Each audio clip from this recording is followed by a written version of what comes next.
nama saya Nurmayani, nama kucing Christoph. Christoph berusia 2 tahun. Ya, hari ini Christoph mengikuti Cat Fashion Show tema tradisional klasik. Selalu kita bawa mak ayah dia, hari ini kita bawa Christoph pula. Kita memang dah biasa join fashion show, cat show, ya. Kat rumah ada 18 ekor. Tapi kebanyakan dekat rumah stray cat lah. Kita ambil kucing stray. Ya, ini jenis Barker Ragdoll. Untuk baju semua kita buat sendiri. Ya. Saja semenjak kita join fashion show, kita suka buat baju dia orang.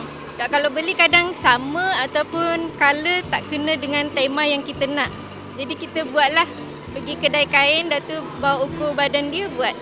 Ya, macam hari ni tema tradisional, kita gunakan baju Melayu dengan songket. Kita tahu pertandingan ni ada kawan yang share. Alhamdulillah, tak sangka sebab semua cantik-cantik. Sudah tu sangkal diorang hias pun memang mengikut tema jugalah kan, tradisional, rumah-rumah memang nampak cantik. Tak sangka, memang tak sangka, memang rezeki Christoph lah. Hai, nama saya Anis Wahida binti Cik Aziz. Nama kucing Princess Lucy. Lucy dah berumur 6 tahun dan Lucy merupakan kucing stray je. Tapi lepas dah dijaga dengan elok, dah cantikkan dia dan dia pun memang suka sangat berfashion. So dia dah jadi kucing diva. Memang tak sangka, happy sangat. Datang memang untuk have fun je, nak bagi orang tengok, nak berinteraksi dengan orang ramai sambil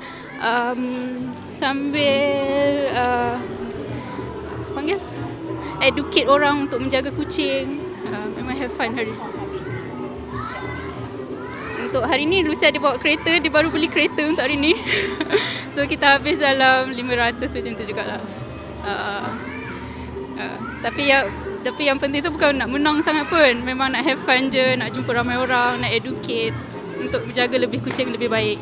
Macam ni baju ni saya buat sendiri, songket. Hari ni bertemakan jahit sendiri. Bertema Puteri Songket on Wheels. Puteri Songket on Wheels. Dengan dia punya cucuk sanggul dia. Semua buat sendiri.